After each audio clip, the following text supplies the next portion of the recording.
at the Arlington and Alexandria Village. I'm Ginger. And I'm Kristy. Yeah, we're Silver Bridges Consulting, and we're going to talk to you. There's a lot of information to discuss today about your opportunities and what does it look like if you are considering senior living options. Now, that is not to say we're not big believers as well as aging in place. And so we'll talk about that and what does that look like when it comes to pricing and things to consider too. We'll be going over questions to ask whenever you're touring senior living communities. And there's a document that we will send to Seal and Wendy that they can distribute to everyone with those questions so that you can have them and take with you. So just wanted to give you a preview of that. Did I miss anything? I think that's it. All right, great. Yeah. We're going to, I know you're going to put questions in the chat. Sometimes I can see those and sometimes I can't. So if I can see them, I'll be able to incorporate them into our questions. If not, we'll take those at the end. Does that sound good? Yeah. Sounds like a plan. All right, let's do this. All right. All right, hold on, please, folks. You're going to look at a screen that shows Zoom, but promise you that we're going to. Okay, and we will get going. It'll come up on this one. Okay. 1 sec here, play from start.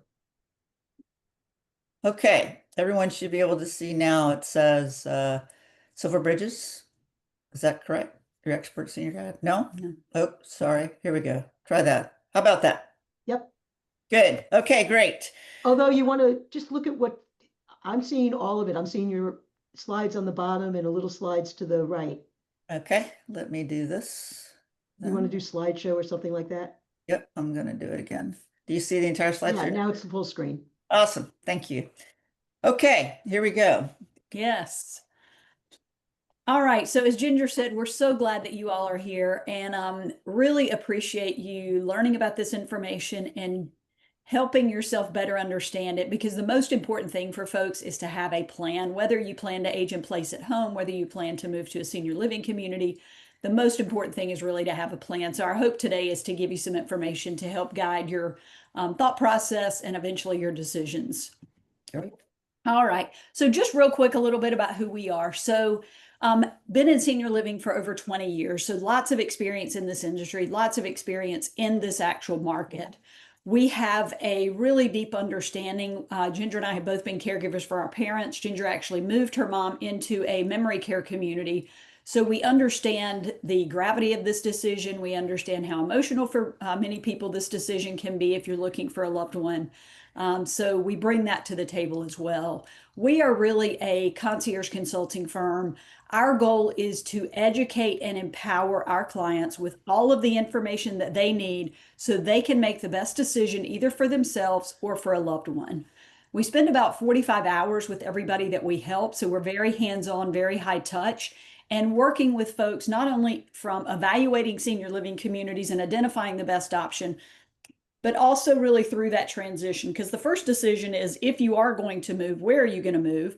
The second decision is, now what do I do with all my stuff? How do I get myself there? So we really are helping you throughout that entire process. I want to start out with just giving you an overview of what is happening in the world of senior living.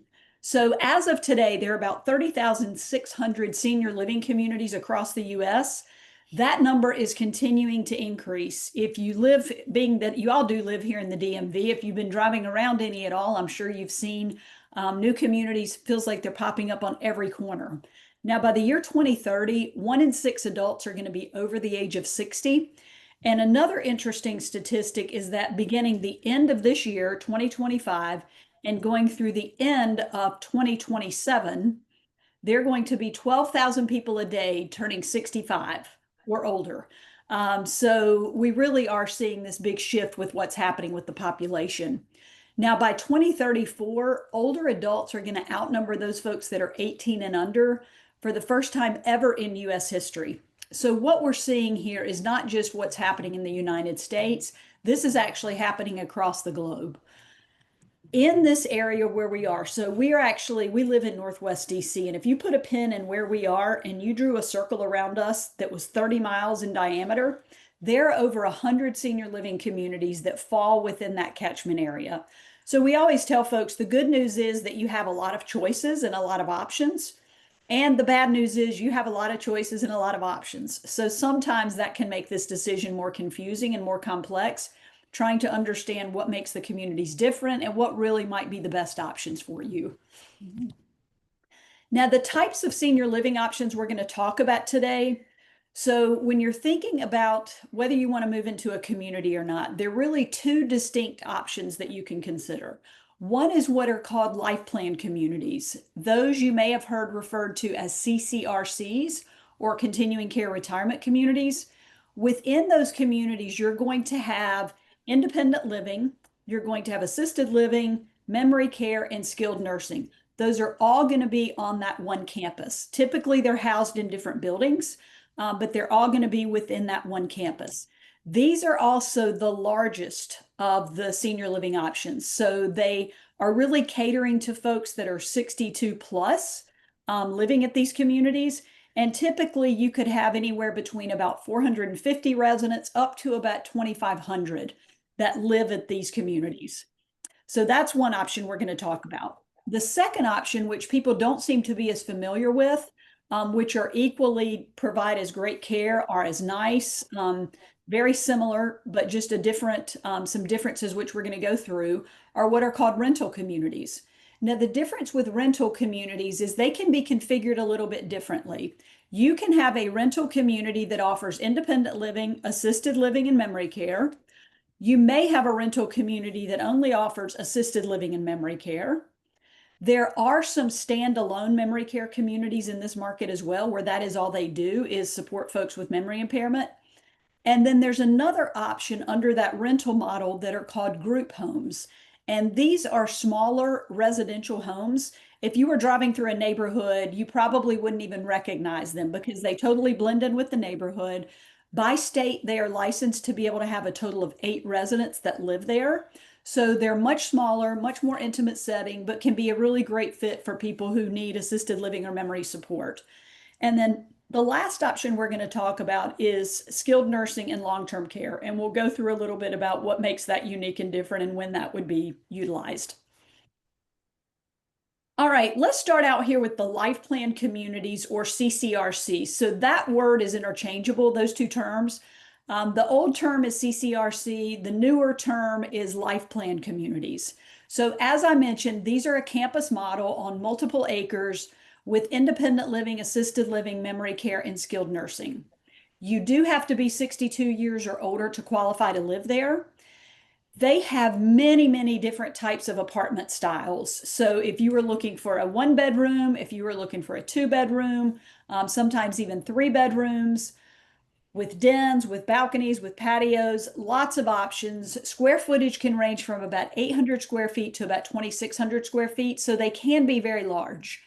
These communities are going to offer on-site physical, occupational, and speech therapy, so that will be right there at the community. And then they're also going to have physicians that visit the community. There's going to be a primary care physician, which typically is a gerontologist by training. And they will end up seeing about 70 to 80% of the residents that live there. You are absolutely allowed to keep your own physician if that's what you'd like to do. Many folks switch over to that community physician because it makes the coordination of care so much easier. An example of that is if a resident woke up and was having some kind of GI distress, the nurse at the community could get in touch with the physician.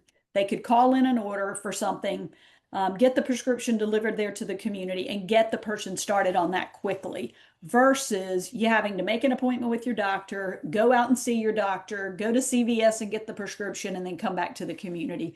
It's just a much quicker way and a much more coordinated way to provide care. The other physicians that are going to visit the community are things like podiatrist, audiologist, dentistry, mobile dentistry. And some communities have psychiatry as well as dermatology. So lots of other specialties that come in. You would want to keep your own specialist, like your cardiologist or your neurologist. Those physicians aren't necessarily going to be coming on site, but there is that primary care doctor. Some folks will ask us, can I keep my own physicians? And you absolutely can. So these are just options for and available if you're in a community. So the amenities that you're going to see at these communities are going to be on a much larger scale because they're catering to that 62 plus population.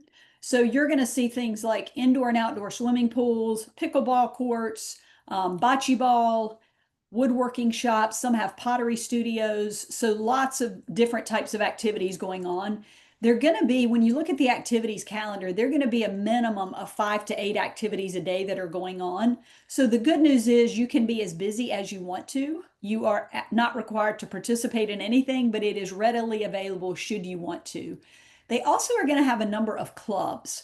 Many of the CCRCs or life plan communities will have 100 to 150 different types of clubs available. And then most of the communities are pet friendly. So if you have a dog or a cat, they are welcome to come as long as you can take care of them. Some communities will have a weight limit on that, which is 25 to 35 pounds. Some do not. So again, it just depends on the community. And then if you want to bring a car, you can certainly do that. If you don't want to bring your car, these communities provide free transportation within 5 to 10 miles of the community. So that could be whether you're going to a medical appointment, whether you need to go to the grocery store, to a big box store, whatever that might look like. They're providing that transportation within 5 to 10 miles. This is how I want to go through how these communities are actually priced and what that structure looks like. So this is a private pay model. Skilled nursing, if you needed to go into skilled nursing, typically that first 20-day period is going to be covered by your Medicare. So that is the only part with this that's going to be covered by Medicare, unless you were getting physical therapy or something like that. That would be covered through your Medicare Part B. Now, when you look at these communities, the pricing is broken up into a couple different buckets. So you're going to have what is called an entrance fee. Now, this is a large upfront fee that you pay. It's kind of like a country club membership. And that fee in this market ranges anywhere from about $200,000 on the lower side up to the highest side, believe it or not, of $5 million. There's actually a community in Tysons that is at that $5 million mark. A portion of that entrance fee is going to be refundable to either you or to your estate when you move out of that community. So that portion that is refundable is determined by the community. There are some communities that give you an option of you can either have 50%, 70%, 80%, or 90% refunded. Many of them, it is already set with what percentage will be refunded to you. So that is something important to note. And what typically happens is if you're getting more money back, you're usually, if you go with a 90% option, the entrance fee you pay is going to be higher versus if you go with a 50% option. So just something to consider. In addition to paying that monthly entrance fee, or I'm sorry, that one-time entrance fee, you're going to have what's called a monthly service fee. And this is going to cover access to all the amenities, your meal plan, things like that. That monthly service fee is about $3,000 to $7,500 per month, depending on the community. And there typically is a second person fee. So if it's a couple moving in, you have your entrance fee, and there's usually a much smaller entrance fee for that second person. And then you have your monthly service fee and a second person fee for that second person of anywhere between $1,000 to $2,500 a month. With any senior living community, you're going to expect an annual cost of living increase. That is right now what we're seeing is around 5 to 6%. Some communities are lower than that at 3 to 4%.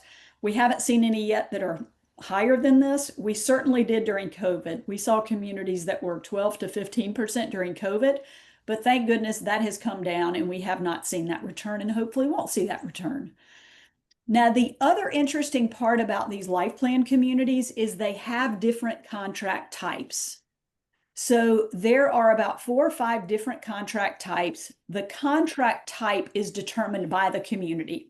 So this isn't something when you go there, in most cases, you can say, I want this or that. It's usually you have one option. But there is what is called a life care plan. Now, a life care plan allows you to essentially protect your monthly rate.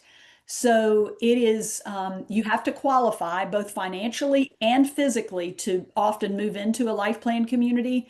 You absolutely have to qualify financially and physically if you're going under the life care model. And basically, what they want to see with life care is that you are able to live independently on average for about 2 to 3 years before you're going to need any care, and that you can afford to stay in that community for the duration. There is then a type B and a type C, which basically means when you go from independent living into assisted living or memory care, you go from paying that monthly service fee of $3,000 to $7,500 up to paying whatever market rate is. So that rate is going to change then when you go to assisted living or memory care. Whereas with the life care contract, it stays the same. And then there are a few models in this market that are called equity and co-op. And this is where it's a real estate transaction. You're actually buying the apartment or buying the condo that you would live in. And then if you were moving to assisted living or memory care, you would then need to sell that. So there are a couple of those options in this market as well. But when you think about a life plan community, some of the options are any of the Erickson communities are life plans. So Green Spring Village, Ashby Ponds, Ingleside, those are all life plan communities, just to sort of give you an idea of what those are. Some of the others in Tyson's, the Mather, is a life care, right? That type A, where you have to qualify. I'm trying to think of any others that, Goodwin. Yep, Goodwin Living. Goodwin Yep, Living. absolutely. Yeah. And I guess many of you know Goodwin Living is building a new community that's going to be open in 2029 off Telegraph Road, which is exciting because they currently have a waiting list of about 900 people at their community. So that'll be exciting. We're going to talk about it too, and we'll talk a little bit about other things included. But one of the more important things about life plan communities is that many have waiting lists. Yes. Okay. So an important thing to do is to make sure that, and the waiting list can be they're 1 to 3 years on average in our market. On our market. So an important thing is going to be that if you're interested in any of these communities, to get on those waiting lists, because it's a nominal fee, several $1,000s, that is refundable. Okay. And at least starts giving you priority as other folks join the list. Yeah, and the good news about a waiting list is if they were to call you and say, hey, we have this apartment ready, and you're not ready to move in, in most cases, you don't lose your place in line. They just go to the next person on the list, but you stay where you are, and then they'll come back to you once that apartment becomes available again. Right. All right, so we talked about having that monthly service fee that you pay, and included in that monthly service fee for independent living, there's going to be some kind of meal plan.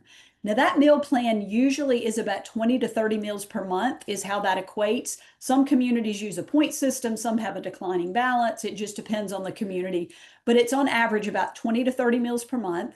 There are a number of communities that also include biweekly housekeeping, where they come in and vacuum and mop and do those types of things. And they will do flat linen service. So they will do your sheets and your towels.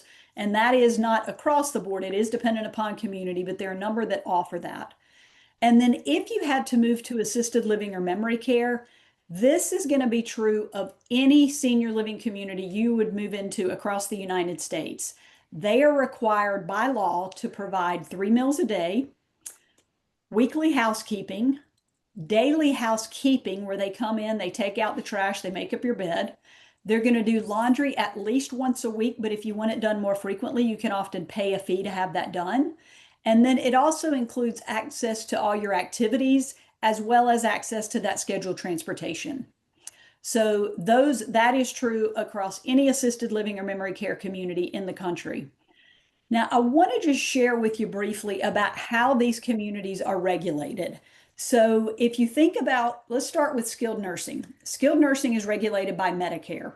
So Medicare does a 5-star rating system with skilled nursing, and you can go online and look at how the facility was rated if you're in need or looking for someone for a skilled nursing facility.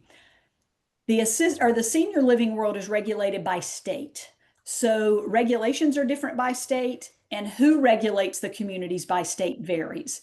In most cases, it's either some version of the Department of Health or the Department of Social Services. Now, in the case of CCRCs and life plan communities, Their independent living is regulated by the Bureau of Insurance in that state. So basically, they go in about once every 3 years to assess the financial viability of the organization, make sure things are operating as they should. And then on the assisted living and memory care side, those are inspected on a much more frequent basis. Usually it's annually, depending on what type of license they have. An inspector will go and spend several days on site.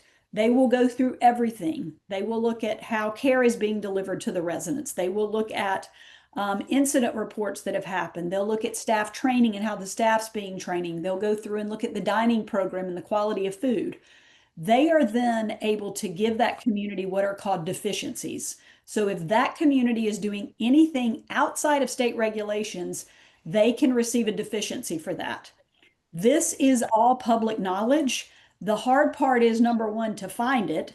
And then when you do find it, it's being able to make sense of really what it says, because it's often written depending on what the site or the deficiency is. It can be in very medical terms, it can be in very kind of senior living nomenclature. But that information is public. That's something we look at on behalf of our clients. And if you weren't working with us, we would encourage you to go on and look at that as well. So just really important to see how they're doing on their last state survey. It's also a question you can ask and should ask when you tour, is how did they do on their last state survey? And the community should know that. If not, they can find out and get back to you. All right, we are going to pivot now, and I want to start talking about rental communities. So the one option we just talked about is your life plan communities, your CCRCs. Now we're going to move over and start talking about rental communities. Now, what's interesting is there are a lot more rental communities in the United States than there are CCRCs. There are only about 2,200 CCRCs across the country. So when you look at that total number of about 30,600, the lion's share of these communities are rental communities. And again, there are many rental communities that include independent living, assisted living, and memory care. The one thing they're not going to include is skilled nursing. Now, some people ask us, is that a benefit? Is it not? It really depends. It is not to say that if the CCRC has a skilled nursing, that it is a 5-star rated skilled nursing. So they may have skilled nursing, but it may not be very good. There are lots and lots of skilled nursing facilities across this area. Some certainly that do a better job than others, but not necessarily it's not necessarily a benefit one way or the other. Now, with the rental communities, you're going to have the same types of room styles. So again, there may be a studio, 1 bedroom, up to a 3-bedroom. Square footage is about 400 square feet up to 2,200 square feet. So again, these are fairly large. These communities also have on-site physicians. That primary care physician we talked about, they are going to be there seeing residents, about 70 to 80% of the residents. And they're going to have those additional visiting physicians like the podiatrist, the audiologist, the dentistry, those types of things. These communities will also, many of them have on-site physical, occupational, and speech therapy. So they actually have a vendor that is renting space from them, a therapy provider that rents space there in the community. They have all the equipment, everything you would need available there on site. And then we talked about the visiting physician. So yeah, same kind of thing there. Anything else? Yeah, so just to make it clear, because sometimes folks get confused about this, just because it's a rental community, you can still get that same continuum of care, right? Which is the goal if you move into senior living. So whether it's the model of the life plan or CCRCs, this is just a different model financially. That basically, and we'll talk a little bit about that, how it impacts, but both can have that same continuum of care. Exactly. And really the biggest thing with these two models is, well, let me go through this first with the rental communities, and then we'll talk about sort of the differences with those. So these communities from a rental perspective are going to have similar amenities. They're just not going to be as much on a grand scale. There may be swimming pools. Usually some have lap pools. Most often they're for water aerobics and things like that. They're going to have art studios, fitness centers, on-site hair salons, spa services. All of those things are going to be available. Going to have about 5 to 8 activities a day at a minimum. They will also have clubs, but not as many. Sometimes they'll have 20 to 30 different types of clubs that are offered there. These communities as well are pet friendly, some with weight limits, some without.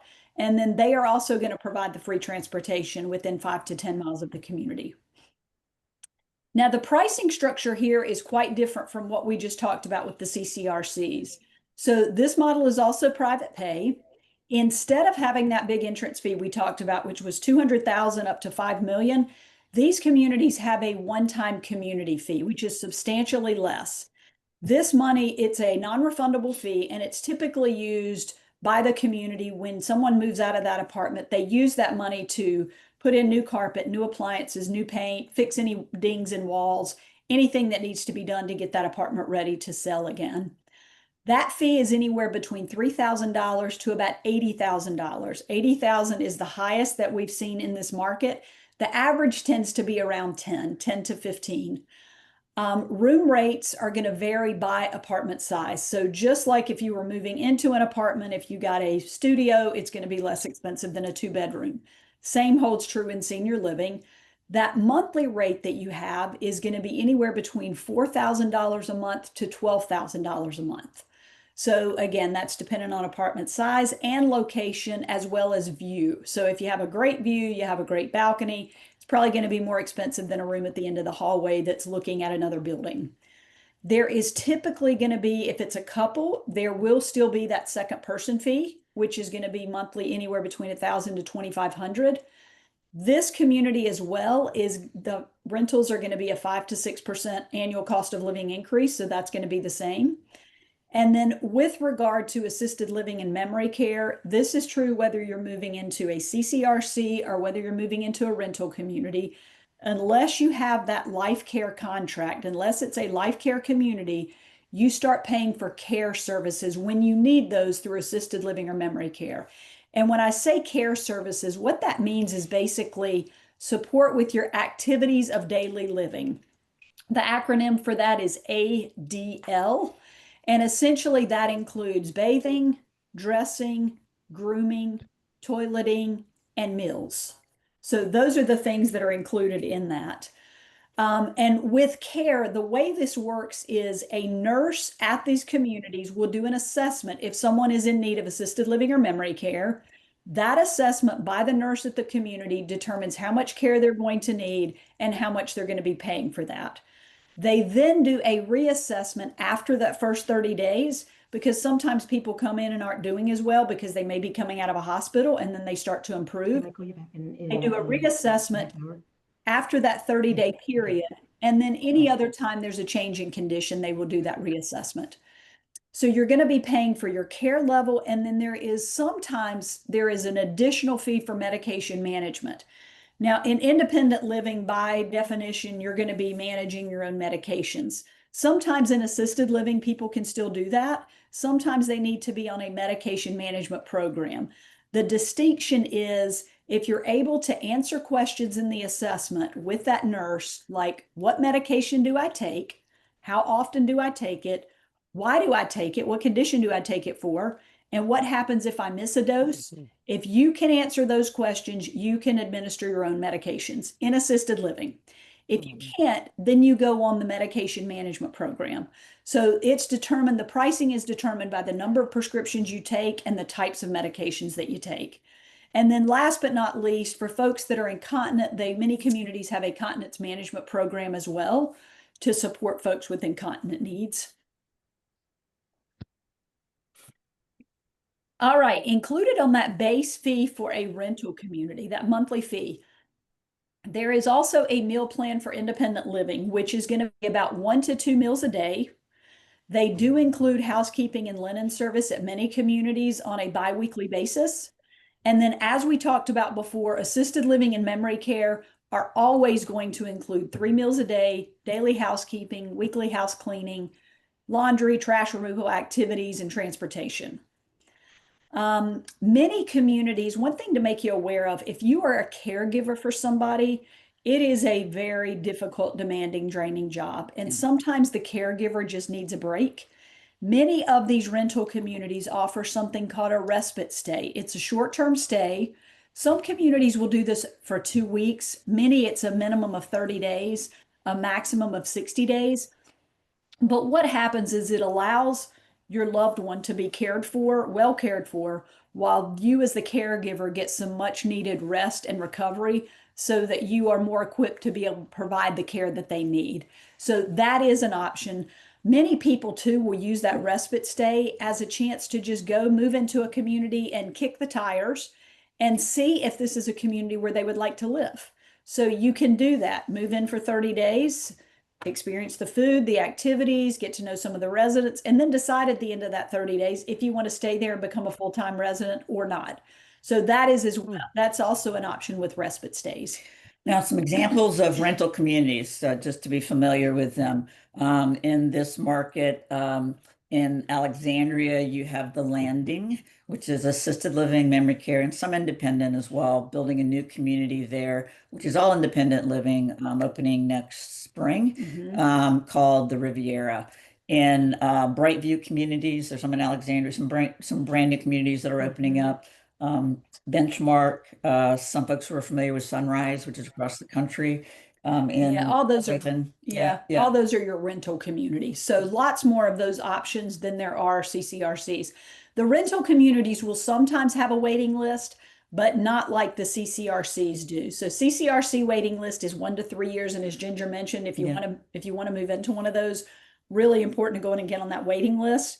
Rental communities typically don't have that kind of a waiting list. Yeah. The other difference between rentals and CCRCs, and this is very, very, very important, is that the whole goal of moving into Life Plan or CCRC is that you come in independently, okay, and that as your needs progress, then you can move to the assisted living and memory care within that community.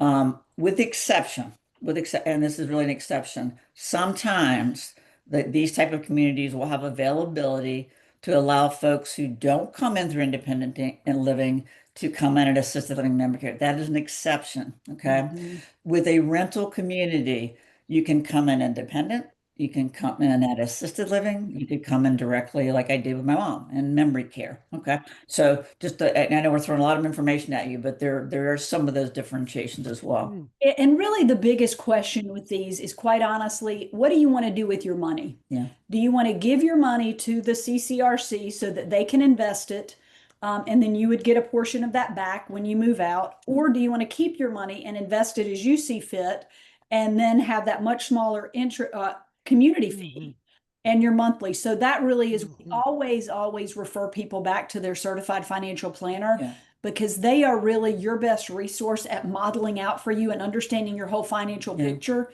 to know how much money do you have, how long do they think that's going to last, and which of these options is really going to be best for you. Within rental communities as well, all you have to do if you want to change communities is give 30 days notice. Right. You can move out within 30 days. Move out within 30 days. At a rental. At a rental. So sometimes folks are saying, well, I may want to live near my adult children at some point in my life. With a rental, if you're in that and you can move 30 days notice and there's no penalty, you don't get back your community fee, but that's it. Within a life plan or CCRC, you can also move, but you're going to lose that portion of your contract. So if you're at 90% contract, you're going to lose that 10%, okay, or 80%, 20%. So just again, more rental communities typically have more flexibility, I guess is what we're trying to say. Right. Okay. I think that's good. Right. Okay. Yep. Okay, so within assisted living, there's certain conditions that would prohibit somebody from being able to stay there or to live there. Now, these conditions can resolve themselves and people can move either back into an assisted living community or can move there for the first time. But these conditions that you see listed here are all required to be cared for in a skilled nursing environment. So ventilator dependency needs to be managed in skilled nursing.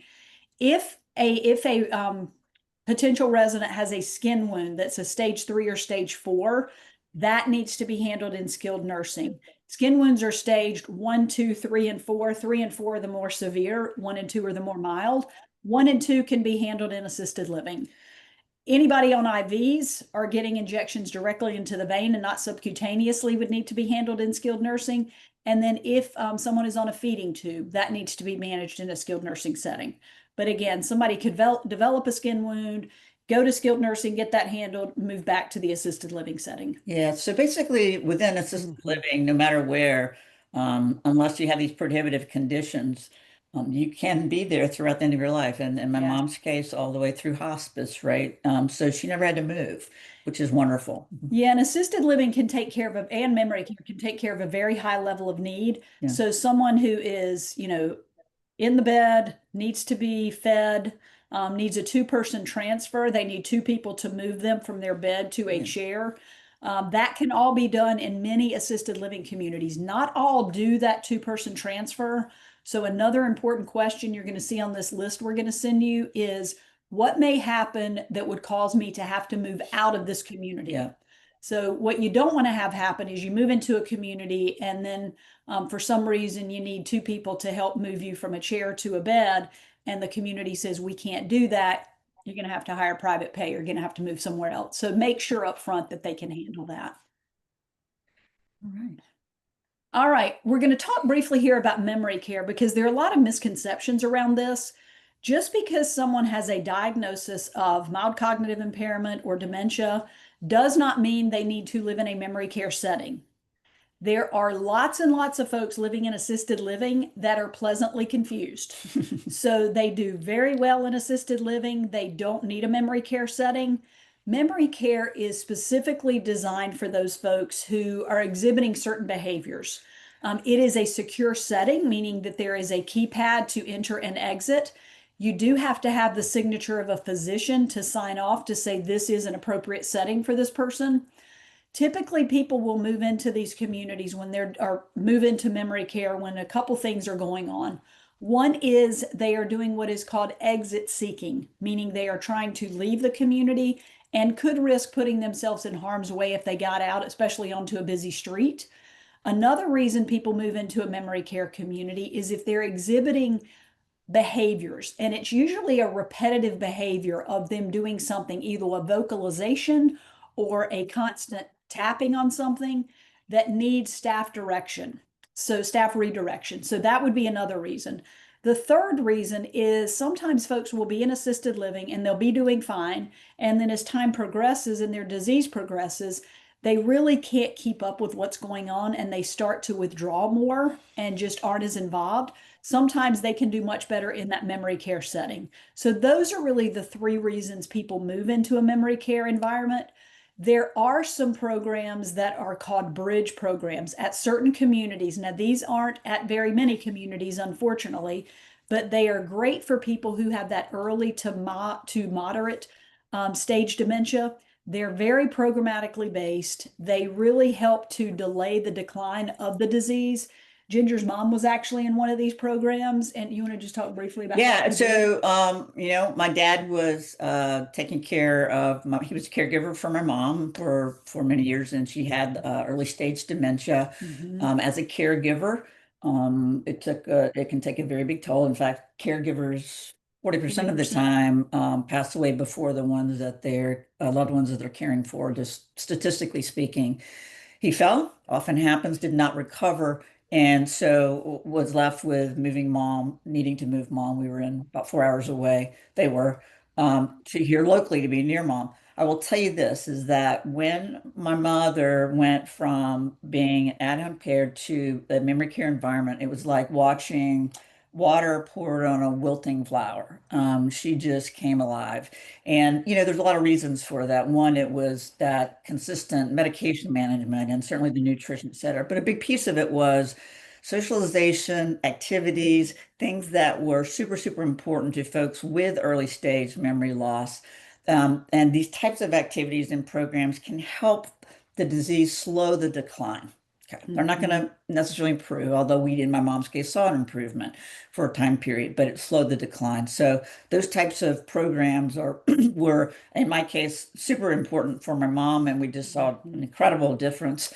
In fact, my mom, who didn't talk a lot when she was with my dad, and then after my dad passed away, about 30 days later, I said, "Mom, are you doing okay?" She was in memory care, and she said, "Ginger, I'm living my best life." Okay, so and I thought, oh my goodness, I hope my dad doesn't hear this, but just to give you a flavor for how such an improvement that can occur. Yeah.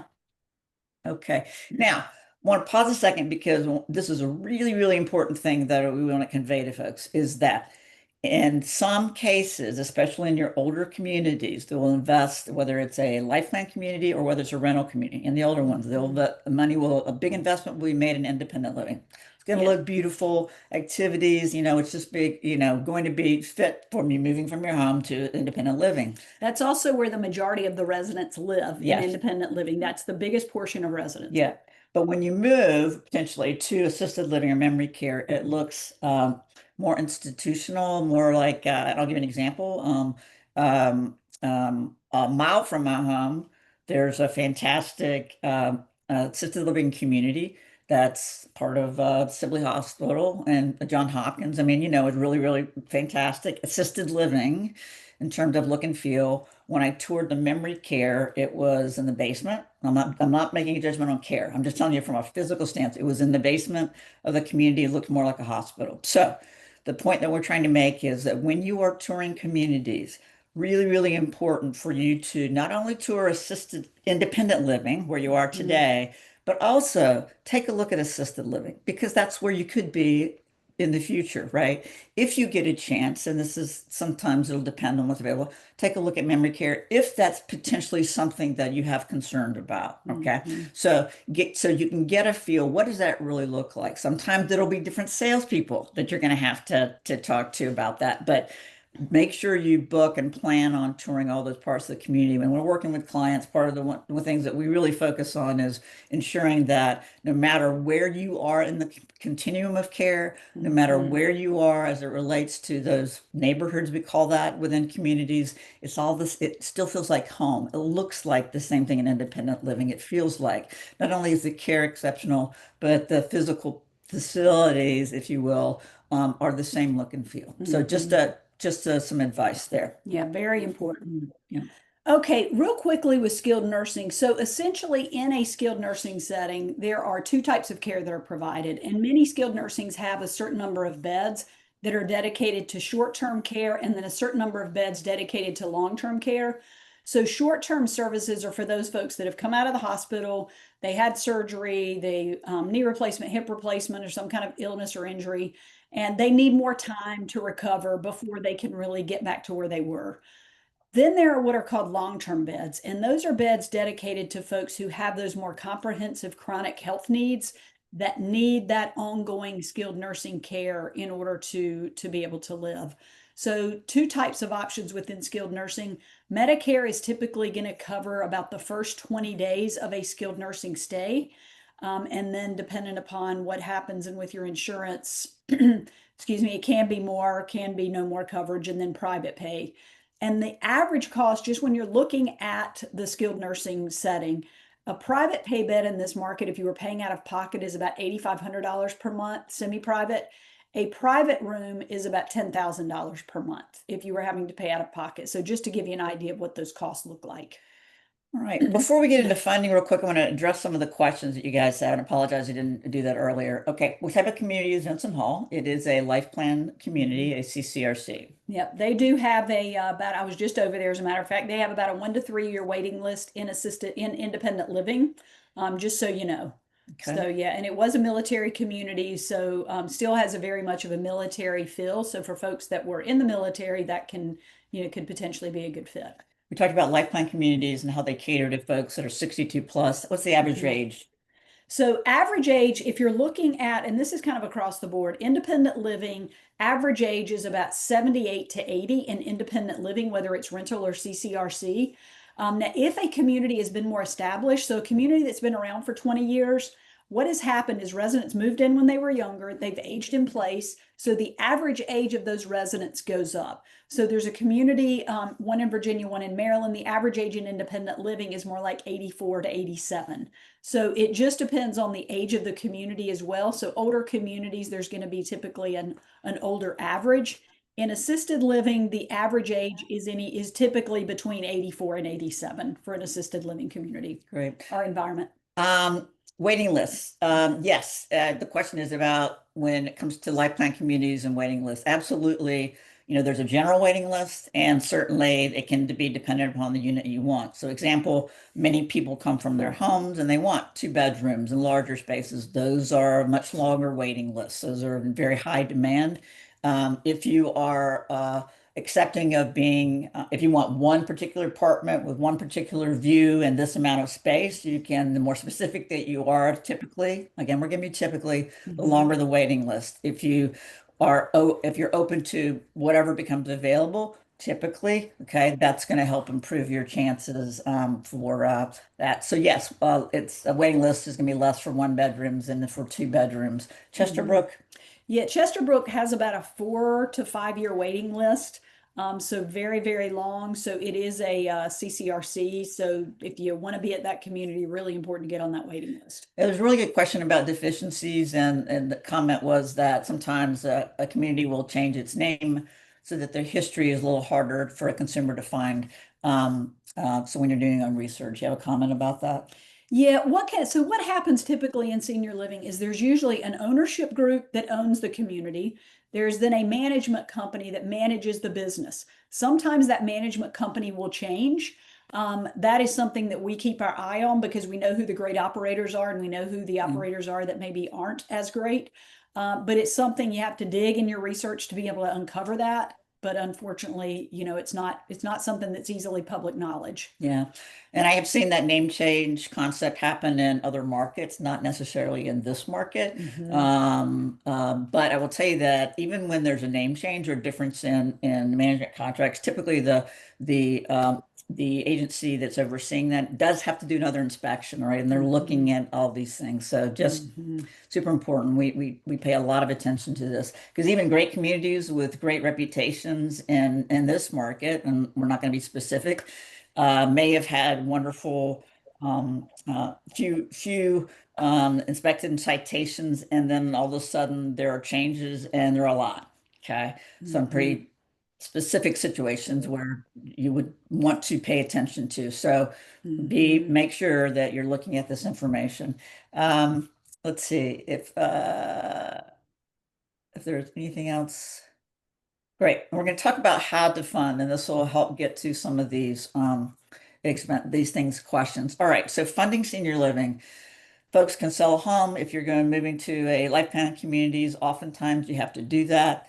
If you have long-term care insurance, really good for you because long-term care insurance will kick in typically when you have at least two activities of daily living or some type of cognitive impairment. So it will take a big chunk out of the expense of assisted living and memory care. Social Security pensions, aid and attendance. We're not going to talk about that program today, but that's because that's a specific to veterans benefit. But we can certainly offer that information to folks at a later time. The best resource, emphasizing again, the best resource, because folks ask us all the time, what happens if I run out of money, right? And how do I make sure I'm not going to run out of money?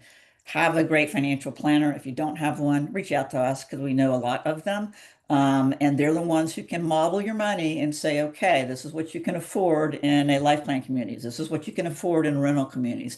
And that'll really help guide your options there. Yeah, one thing real quick to let you know, some of the CCRCs have what is called a benevolent fund, and that is a fund for people if they were to run out of money.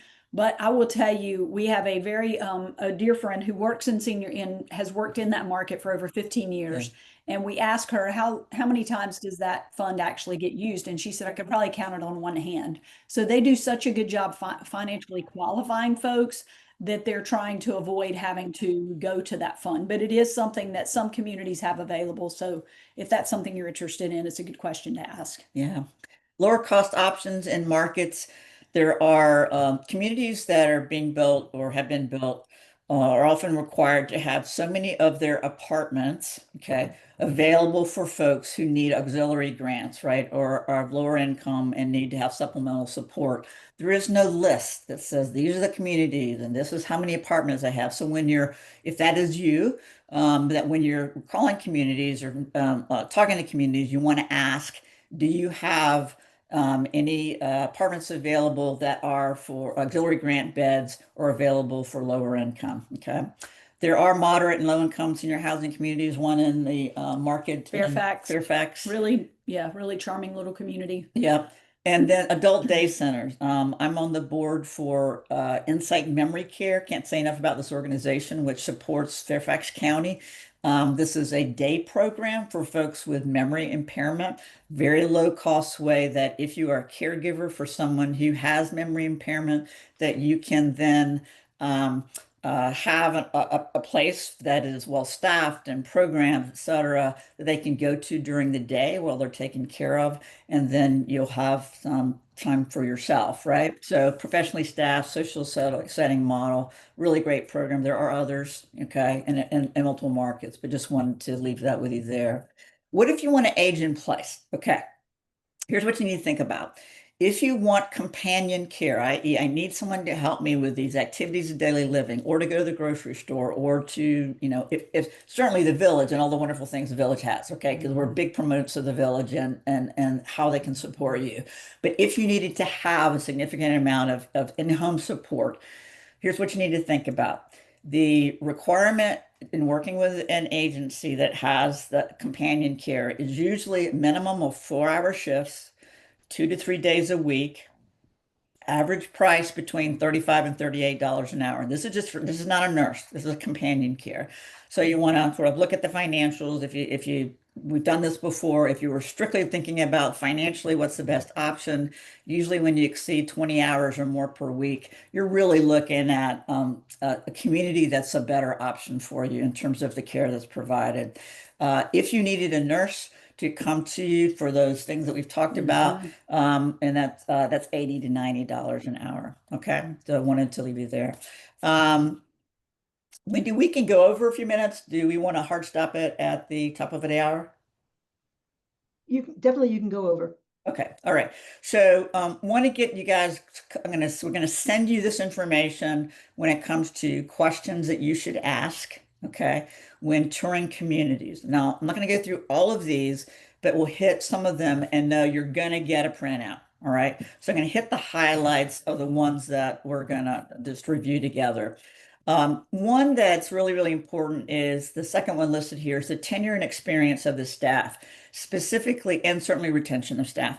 Certainly, everyone's important, right? But the two most important positions in terms of the community, do they have tenure, experience, or is the executive director or the general manager, the person that's in charge of everything, all right? And the director of wellness, head of clinical, that lead nurse in a community that oversees care.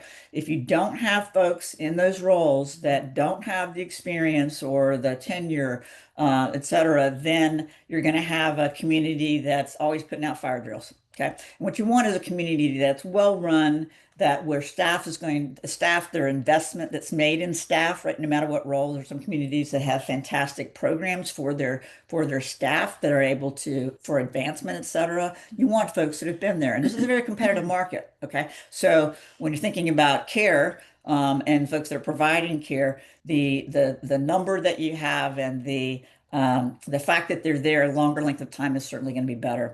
I want to get to the fourth one there. As Kristy said, you want to ask about that last state survey visit. If you get crickets, like don't know what you're talking about, or oh, I'm not sure, that's a red flag. Okay. So every community should know. I can promise you this, that if a community has done well on their state survey, everybody's going to know about it. Okay. It's a big deal. So it doesn't mean that every citation is of great concern. It could be someone didn't sign a fire escape plan, right?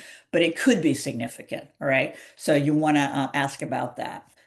Agency staff in the community during COVID, when caregivers were not well, that communities had to go to agencies, outside organizations who could provide staff, folks that didn't work necessarily for the community. Today, communities should not be using agency staff unless it's an emergency. Okay.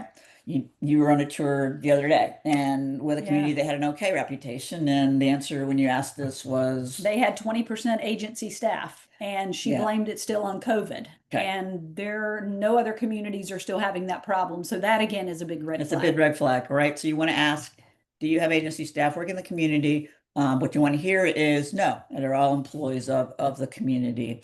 The top one here, super, super important. The average call bell response time. So that is from if you're in assisted living, okay, and you're going to be given, whether it's a pull cord or whether it's Pendant. a pendant that you can press a button, right, to ask for help. That's called a call bell.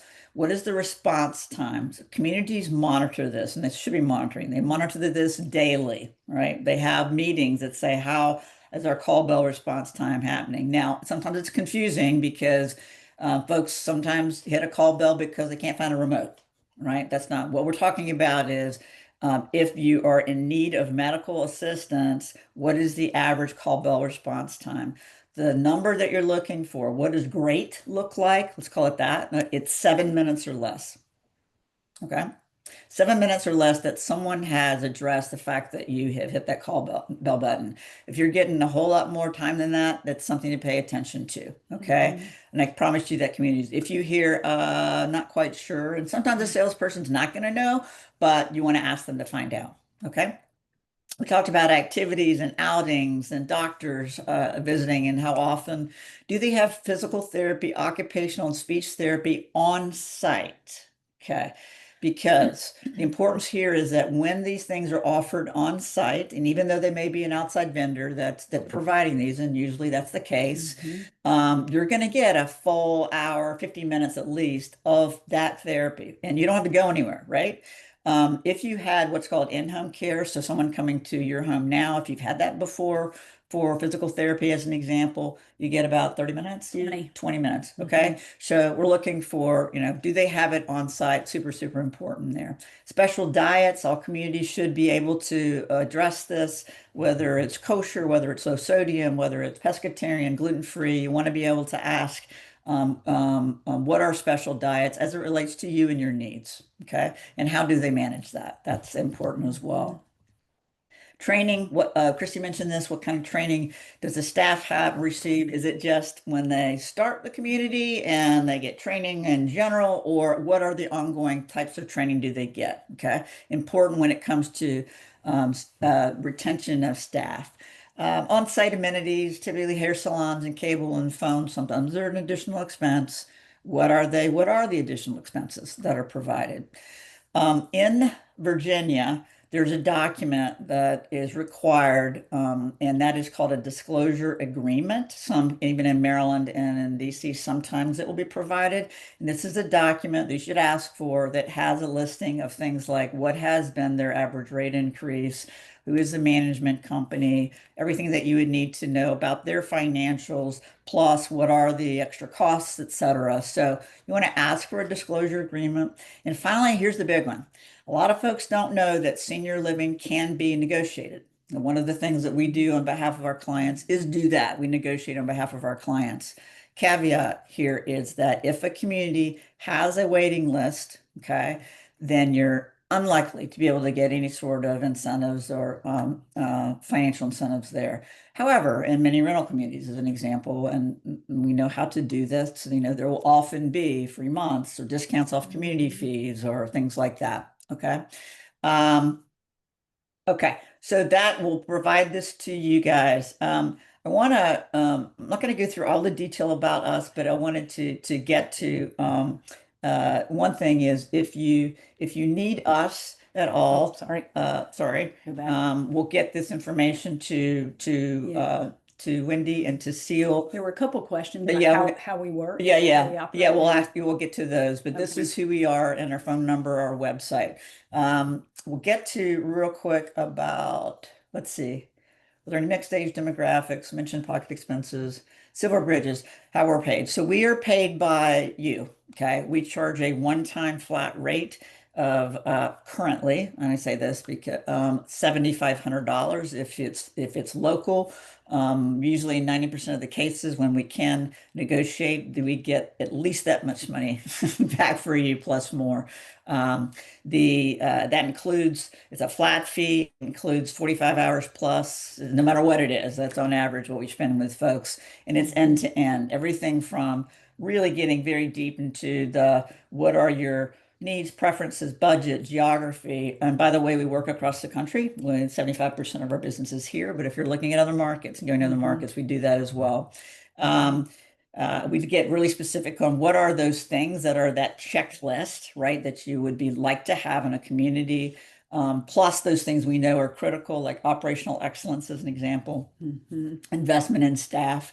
And we come back to you with a short list, okay, of usually 3 to 5 communities that are the best fit for you. You're paying us to be your advocates. You're paying us for our expertise to find the best ones, because if you've done this before, you know how confusing this can be. Okay. So when we come back to you, we provide that information in a recommendations report. We map it to loved ones. We do a whole lot in there. We provide you with pricing, not just today, what it may cost you, but what would it look like if you were in assisted living? What would it look like in memory care? What is a document that you can take back to your financial planner and say, here's what I'm thinking. What do you think? Okay. So super, super helpful information.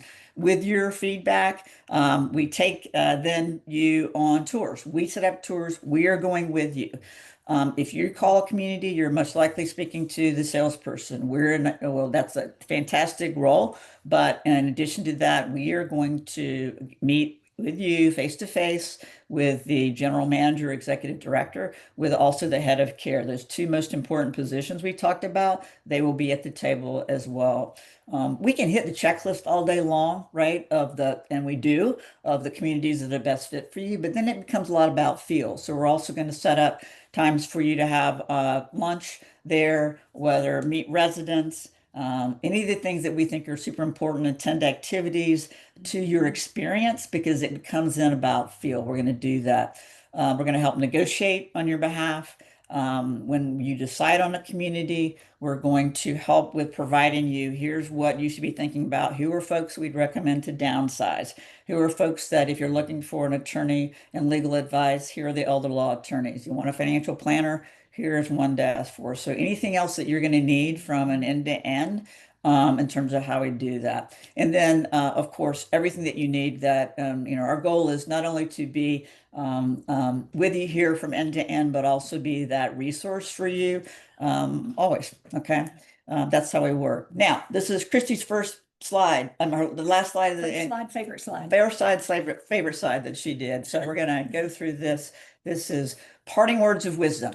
Yes, so I do love this slide just because I feel like it sort of encapsulates everything we've talked about. So first, I just want to thank everybody for being on, because this conversation is part of the being proactive and really trying to think through, when I shouldn't be living at home by myself anymore, what are my options and where would I like to be?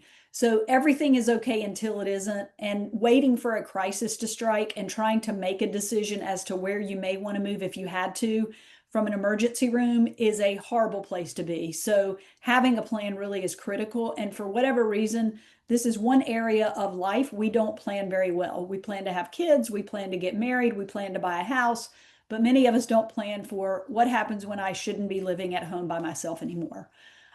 Without having that plan, you don't have agency in this decision often, and the decision gets made for you. And that's not a good place to be either. You want to be part of this decision and have a say so in it.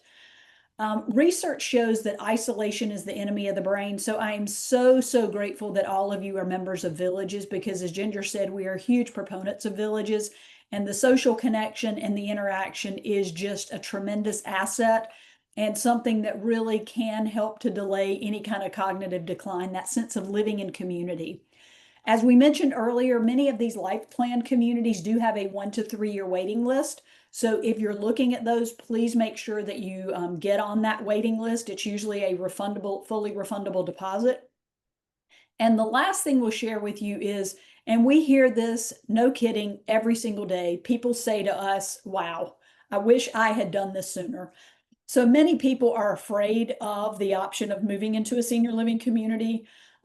If they, need care or don't need care, they're just afraid of it because either they haven't seen it and have this old view of what a nursing home used to look like in their mind or something else. But many, many people say to us, we wish we had done this sooner, because it really does help improve quality of life and make things much easier for them and for their family, especially if they're in need of care.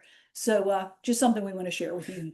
Awesome. A lot of information. Yes. And I know this has been recorded.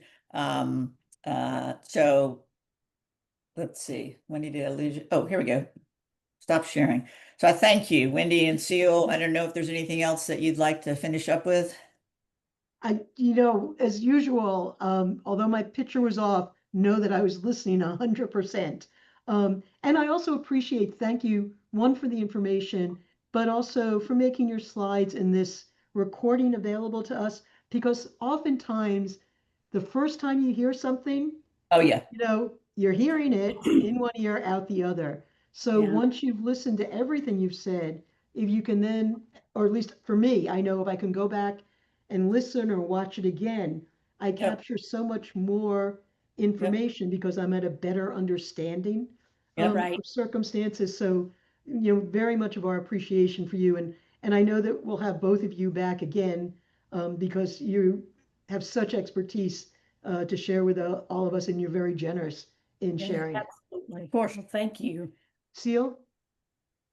I Yeah, think I Brett. just like Go to ahead. add that this is such an important decision that when I ask someone what their plan is, often I hear, well, I'm just hoping I'm not going to need that.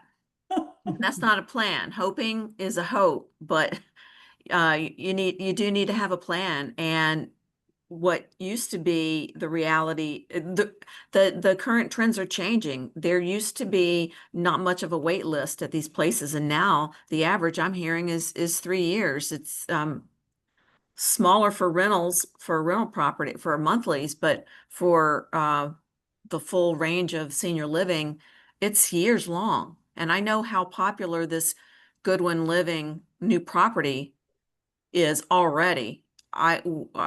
Hear a lot of members talking about it already. They've already put down a deposit, and it's not going to get any easier. So I thank you both for bringing this to our attention. The numbers, these are hard numbers to swallow, but it's best to just know what the realities are. And it is an investment. And so if you make an investment to work with professionals like Ginger and Kristy, I mean, this is a pretty important decision. And, I think the fee that you would be paying them is just sadly just a drop in the bucket compared to the investment you're making for that last phase of your quality of life. So it's hard to swallow, some of this is. So again, thank you. And I know that you guys do other presentations around the community, and you're good enough to share your information with us. So I encourage people to email info@ and get on your mailing list. So as other presentations are offered by you, they're aware of them and they can join in as they see fit. Yeah, just a caveat, just a permission about that. So if you go to our website, silverbridgesconsulting.com, and there's a tab called events, we often we'll have this same presentation that we do monthly. We also have experts. Tonight we have Dr. Drew Faulkner with Inova Parkinson's Movement Disorder Center, who's going to have a great presentation on the advancement of Parkinson's. You can join that. You can register there on site. We have this one. We have folks that are specialties in downsizing. Every month we seek to have experts outside of us here available. So you're welcome to join those as well. Okay, and thank you for being generous with your time. We kept most of these people an extra 15 minutes, so I think we are going to say thank you. All right. Bye at this point. Okay. Thank you all. Thank you so much Appreciate for it. having us. Okay. Okay. Bye now. Take care. Bye-bye. Thank you.